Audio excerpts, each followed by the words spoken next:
Varicose veins కి సరైన చికిత్స కోసం సంప్రదించండి ఎవిస్ హాస్పిటల్.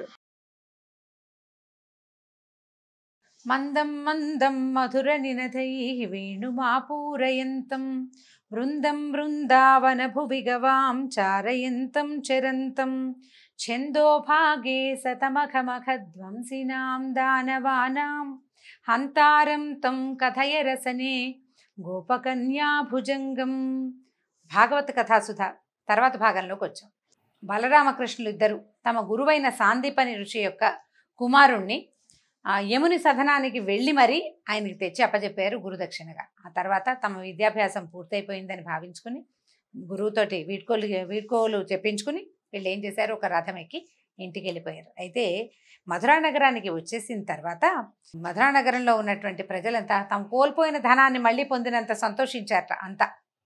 వీళ్ళు కొద్ది కాలం మాతో ఉన్న వాళ్ళే ఇలా సంతోషిస్తే, చిన్నతనం నుంచి నేను రేపల్లెలోనే ఉన్నాను, వాళ్ళందరూ నా మీద ఎంతో మనసు పెట్టుకుని ఉన్నారు, వాళ్ళు ఎంత బాధపడుతున్నారు, నా విరహంతో వాళ్ళు ఎంత ఇదైపోతున్నారో అని భావించి కృష్ణుడు ఏం చేశాడట, ఎంత పగగా ఉందో వాళ్ళకి నా మీద, ఎంత కోపంగా ఉన్నారో వాళ్ళు అని భావించి ఏం చేశాడు, నిశ్చయమైన భావాలు కలిగిన వాడు, గంభీరుడు, పెద్దలు మెచ్చదగిన గుణాలు కలిగిన వాడు అయినటువంటి వృష్ణి వంశస్థుల్లో ఉత్తముడైన ఉద్ధవుడు అనే వ్యక్తిని పిలిచాడు.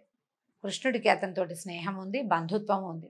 ఉద్ధవుడిని పిలిచి ఏం చెప్పాడంటే, ఈ ప్రణయమూర్తులైన గోపికలు నా ఆగమన కోసం ఎదురు చూస్తూ ఉంటారు, నా మీద వ్యామోహంతో ప్రపంచాన్ని మర్చిపోయి ఎంత దుఃఖపడుతున్నారో, వాళ్ళని వదిలిపెట్టడం ధర్మం కాదని వాళ్ళు భావిస్తూ ఉంటారు, ఎంత ఈ వియోగ దుఃఖంతో వాళ్ళు ఎంత బాధపడుతున్నారో, ఎట్లా ప్రాణాలని ఒంటి మీద మోస్తున్నారో పాపం, ఒక్కసారి వెళ్ళి వాళ్ళతోటి మాట్లాడిరా, మా అమ్మ నాన్నని చూసిరా, తర్వాత నేను కమలాల వంటి కన్నులు కలిగిన ఓ కాంతలారా సంశయం పడకండి, నేను ఇక్కడి నుంచే మిమ్మల్ని చూస్తాను, మిమ్మల్ని వదిలిపెట్టను, బృందావనానికి వస్తానని నేను చెప్పినట్టుగా రహస్యంగా గోపికలతోటి చెప్పు అని చెప్పి పంపించాడు. అయితే సరే ఈయన ఏం చేశాడు, ఉద్ధవుడు గుర్రమే ఒక రథం ఎక్కి సాయంకాలానికి రేపల్లెకి చేరాడు. సాయంకాలం అతను వెళ్ళేసరికల్లా గోధువులు రేగుతోంది, అప్పుడే ఆవులు అన్నీ ఇళ్లకు వస్తున్నాయి అన్నమాట. ఆయన చూడంగానే నందుడు ఎంతో ఆనందంగా కౌగిలించుకున్నాడు. నువ్వే మా పాలిటి గోపాలకృష్ణుడివి నాయన, కృష్ణుడి ద్వారా దగ్గర నుంచి వచ్చావంటే నువ్వే మా కృష్ణుడివి అని చెప్పి చక్కగా భోజనం పెట్టాడు కమ్మగా. తర్వాత ఏమో శ్రమను పోగొట్టాడు, ఆయన ప్రయాణం బండి మీద కూర్చుని వచ్చాడు కదా, ఆయనకి చక్కగా స్నానానికి దానికి ఏర్పరిచి చక్కగా భోజనం పెట్టిన తర్వాత విశ్రాంతిగా కూర్చోబెట్టి ప్రయాణపు అలసటని పోగొట్టి ముచ్చటగా ఇలా అడిగాడు, నాయన మా చెలికాడు నా స్నేహితుడైన వసుదేవుడు కుశలంగా ఉన్నాడా, ఈ కంసుడు కడతేరిపోయిన తర్వాత తన కుమారులతోటి చక్కగా సేవించబడుతున్నాడా, అందరూ బాగున్నారా, మమ్మల్ని తలుచుకుంటున్నాడా కృష్ణుడు ఎప్పుడైనా అని అడుగుతున్నాడు. తర్వాత ఈ గోపికలని చెలికాండ్రని ఆలమందల్ని స్మరిస్తున్నాడా, ఇక్కడ వన్యాలు నదుల గురించి అందరికీ చెప్తూ ఉంటాడా, మా కృష్ణుడు మా ఇంటికి ఎప్పుడు వస్తాడు అని అడిగారు. అడిగేసరికల్లా ఇప్పుడు ఆ అడగటం కూడా ఎలా అంటే, మళ్ళీ మేము కృష్ణుడి తాలూకు వెన్నెల చిందే ముఖాన్ని చూడగలుగుతామా, మాకు దర్శన భాగ్యం లభిస్తుందా అంటూ బొంగురుపోయిన కంఠంతో మాట్లాడలేక దుఃఖంతో కళ్ళొత్తుకుంటూ మాట్లాడాడు ఈయన నందుడు.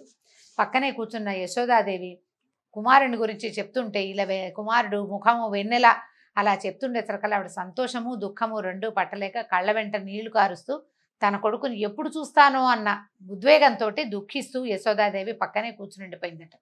అప్పుడు ఈయన ఉద్ధవుడు ఏం చెప్పాడంటే, మీరు ధైర్యంగా ఉండండి, విద్యాభ్యాసానికి వెళ్ళారు, విద్య పూర్తయింది, మధురా నగరంలో పరిస్థితులన్నీ చక్కబరిచిన తర్వాత తప్పకుండా మిమ్మల్ని దర్శించడానికి వస్తాడు, అందుకే ముందు నన్ను పంపించాడు అన్నాడు.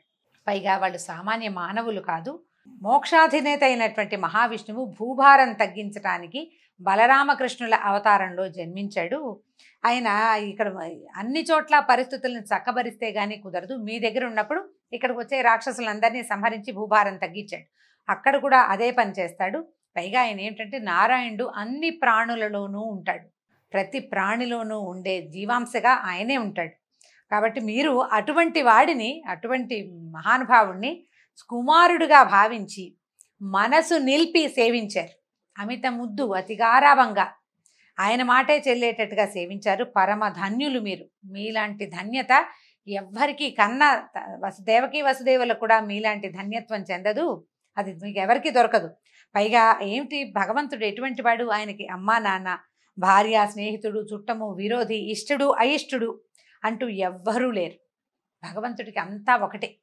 ప్రపంచమంతా. జనన మరణాలు లేవు, సజ్జనులను సంరక్షించటము, త్రిగుణరహితుడైనను దానికోసం అంటే మనం శిష్ట రక్షణ దుష్ట శిక్షణ కోసం త్రిగుణాలు లేనివాడైనప్పటికీ గుణాలు ధరించి సృష్టి స్థితి లయలను సాగిస్తూ ఉంటాడు. భగవంతుడి విధానం అది అని ఉద్ధవుడు శ్రీకృష్ణుని యొక్క మహిమని, ఆయన యొక్క గొప్పతనాన్ని ముచ్చటిస్తూ ఆ రాత్రి గడిపేశాడు వాళ్ళతోటి. కృష్ణుడి గురించి అప్పుడు అలా చేశాడు, ఇలా చేశాడు, అట్లా అయింది, ఇట్లా అయింది అని తల్లిదండ్రి రకరకాల కబుర్లు చెప్తుంటే వాట్లల్లో ఉన్న తత్వజ్ఞానాన్ని వాళ్ళకి బోధిస్తూ పిల్లవాడు తమ దగ్గర లేడన్న దుఃఖాన్ని మాన్పటానికి సాధ్యమైనంత ప్రయత్నం చేశాడు ఉద్ధవుడు. మర్నాడు తెల్లవారేసరికి ఈ పొద్దుటి పాలు మజ్జిగ చిలుకుతున్న వేళకి, పాలు తీస్తున్న వేళ మజ్జిగ చిలుకుతున్న వేళ 2 వేళలు. ఆ 2 వేళల మధ్యలోనూ నిద్ర లేచాడట ఉద్ధవుడు. లేచి ఏం చేశాడు, సంధ్యా ఉపాసన నిత్యానుష్ఠానాలని నెరవేర్చుకుని ఒక ఏకాంత స్థలంలో వెళ్ళి ఉన్నాడట. వీళ్ళంతా గోపికలు ఎట్లా అనుకుంటున్నారంటే, ఈయన చూడ్డానికి పద్మాల్లాంటి కళ్ళు, చక్కటి ముఖము, విశాలమైన వక్షస్థలం కలిగిన వాడు, పచ్చని బట్ట కట్టుకునేవాడు, పొడుగాటివాడు, మెళ్ళో కమలమాల వేసుకుంటాడట. అతను మెరుగారి అంటే మెరిసిపోయే కుండలాలు ధరించిన ఈ పురుష పుంగవుడు మా కృష్ణుల్లాగానే ఉన్నాడు అని భావిస్తున్నారు. అలా కొంచెం రూపురేఖలతో కనపడిన కృష్ణుడే వచ్చాడని భావిస్తారనమాట గోపాంగనలు. వాళ్ళంతా పరిగెత్తుకుంటూ వచ్చారు. తర్వాత గోపికాంతలంతా ఇలా అన్నారు, అయ్యా మేము నిన్ను ఎరుగుతాము, మాకు నువ్వు తెలుసు, నువ్వు ఉద్ధవుడివని, కృష్ణుడికి నువ్వు స్నేహితుడివి, తన తల్లిదండ్రులకి తన క్షేమం తెలియజేయటానికి నిన్ను పంపించారు. మా ప్రియుడు అంటే యదుపతి కృష్ణుడు వాళ్ళ అమ్మా నాన్నని మర్చిపోలేదు, కనీసం అమ్మా నాన్నని మర్చిపోలేదు, మేము ఎలాగో ఆయనకి ఏం గుర్తుంటాం, కనీసం వాళ్ళనైనా గుర్తుపెట్టుకుని పంపించాడు అని అన్నారు. గుర్తుపెట్టుకుని నిన్ను పంపించారు అని. ఎలా అంటే వాళ్ళకి ఎంత దుఃఖము, పట్టలేని దుఃఖము, భగవంతుణ్ణి వదిలిపెట్టి ఉండలేని వ్యామోహము, వాటితోటి రకరకాల మాటలు. ఒక తుమ్మెద అక్కడ తిరుగుతుంటే ఆ భృంగం మీద వ్యాజంగా పెట్టుకుని ఓ తుమ్మెద అని తుమ్మెదతోటి మాట్లాడుతున్నారట. అది వీటిని భాగవతంలో భ్రమర గీతలు అని చెప్తారండి. అంటే డైరెక్ట్గా సంభాషణ కాదు ఇది. అతను అట్లాంటి వాడు ఇట్లాంటి వాడు అని అనకుండా ఆ పక్కన తిరుగుతున్నటువంటి ఒక పువ్వుల మీద వాలి దాని తాలూకు తేనెని స్వీకరిస్తున్నటువంటి, పీల్చేస్తున్నటువంటి తుమ్మెదతోటి మాట్లాడుతున్నట్టుగా భగవంతుణ్ణి నిందాస్తుతి. ఇది కృష్ణుణ్ణి నిందిస్తుంది, స్తుతిస్తుంది అన్నమాట గోపిక. నీ వల్లే ఇవన్నీ అవుతాయి అంటుంది, నువ్వు కాకపోతే ఎవరు చేస్తారు అంటుంది, నువ్వన్నీ ఇట్లాగే చేస్తావు అంటుంది. ఓ పక్కన తిడుతున్నట్టు ఉంటుంది, ఓ పక్కన ప్రేమగా మాట్లాడుతున్నట్టు ఉంటుంది. నిందాస్తుతి అంటారు. ఆ నిందాస్తుతిని ఈ భ్రమర గీతల వ్యాజంతో కృష్ణుడి గురించిన వర్ణనలే చాలా శ్లోకాలు ఉన్నాయండి. ఇది కూడా నేను మొన్న చెప్పినట్టుగా భాగవతం దశమ స్కంధం పోతన గారు రాసింది కనుక చదివితే చాలా బాగుంటుందండి. చదవడానికి ప్రతి పద్యము మహాహృదయంగా ఉంటుంది. నేను తేలిగ్గా 10 వాక్యాల్లో చెప్పేస్తాను. అవకాశం ఉన్నవాళ్ళు, తెలుగు చదవగలిగిన వాళ్ళు మహత్తరమైన పోతన గారి భాగవతంలోని దశమ స్కంధాన్ని చదివి తీరాలి.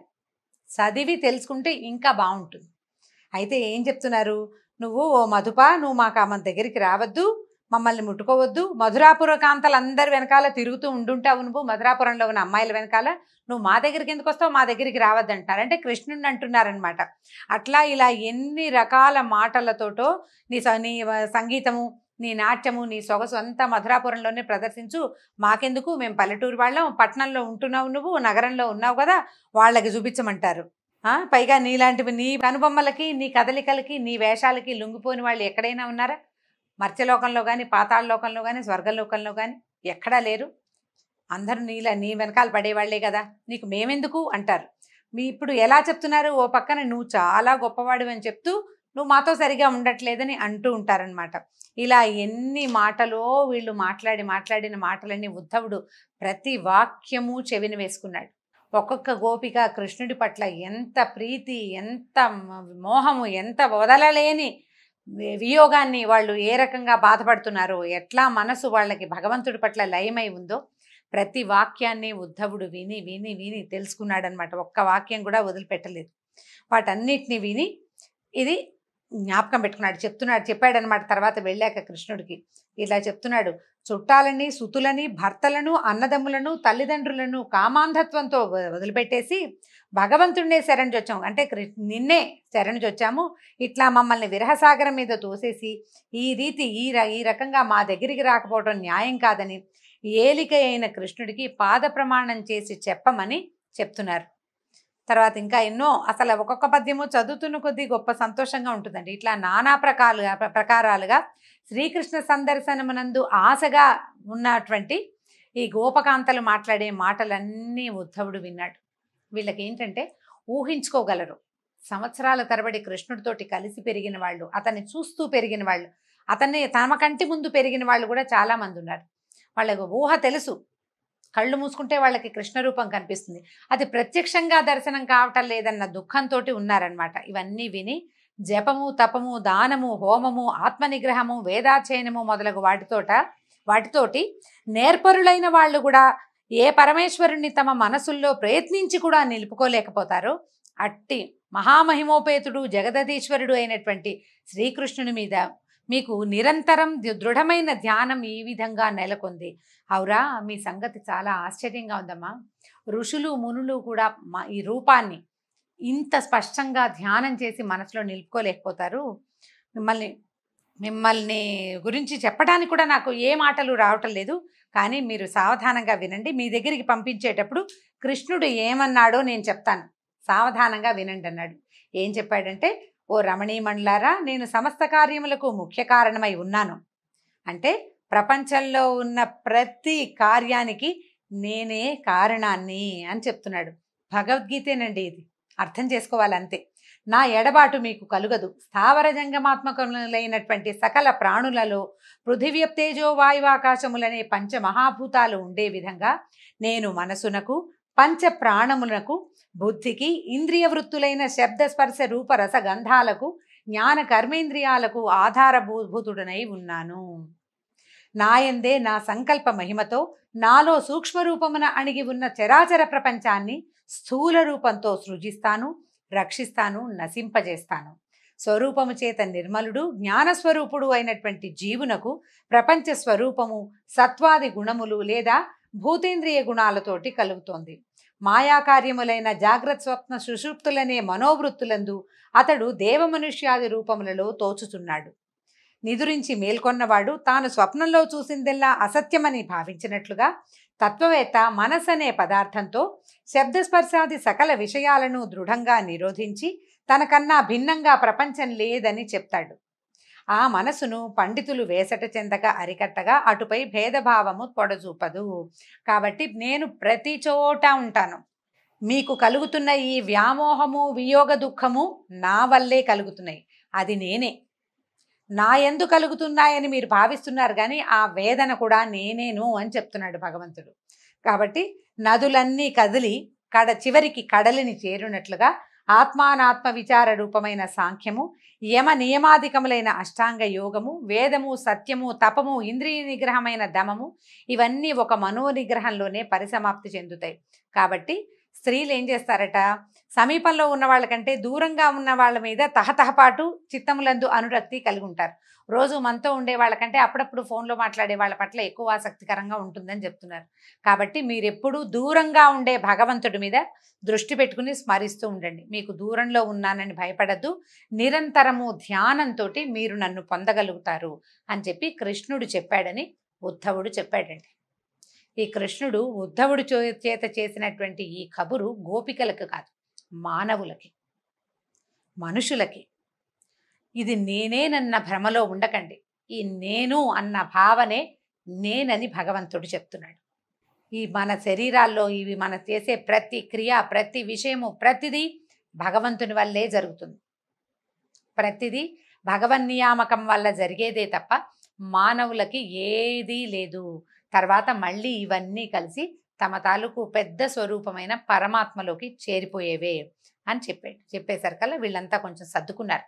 అప్పటిదాకా ఉద్వేగంగా, దుఃఖంగా, ఏడుపు మొహాలతోటి కళ్ళు తుడుచుకుంటూ ఉన్నారు. మెల్లిగా సర్దుకుని సుఖంగా ఉన్నాడా, ఆయన ఎప్పుడొస్తాడు, మా ప్రాణేశ్వరుడు వస్తాడంటే ఆ ఊళ్ళో ఉన్న వాళ్ళు ఒప్పుకుంటారా, వాళ్ళంతా ఆయన ఇక్కడ ఊరు వెళ్తానంటే ఒప్పుకుంటారో ఒప్పుకోరో, ఆయన మమ్మల్ని వచ్చి మళ్ళీ మాతోటి చక్కగా సరదాగా చిన్నప్పట్లాగా తిరుగుతాడా లేదా అని బాగా నీతో ఏకాంతంగా చెప్పాడా, ఇలా చాలా అడిగారనమాట. అడిగితే అందరికీ అంటే ఒక్కొక్కటి అడుగుతున్నారు. చిన్నప్పుడు మా చెట్టు మీద కూర్చుని మా బట్టలన్నీ తీసి దాచేశాడు, అలాంటి సంగతులు నీకు చెప్పాడా, మా గురించి గుర్తు చేసుకుంటున్నాడా అని ఎన్నో రకాల ప్రశ్నలు అడిగి మొత్తానికి ఈ ఉద్ధవుణ్ణి పంపించారు. దాంతో ఈ ఉద్ధవుడు వీళ్ళు కృష్ణుడు చెప్పిన వాక్యాల బరువుని మోస్తూ ఇక్కడికి వచ్చి, అది కొంతే బరువు, ఈ ఇంతమంది గోపకాంతలు, తర్వాత ఏమో నందుడు యశోద వారి దుఃఖాన్ని, వారి వియోగ దుఃఖాన్ని మోస్తూ కృష్ణుడి దగ్గరికి చేరాడట. తర్వాత కృష్ణుడు ఉద్ధవుడు కలిసి ఎక్కడెక్కడికి వెళ్ళి ఏమేం చేశారో వచ్చే భాగంలో తెలుసుకుందాం. నమస్కారం.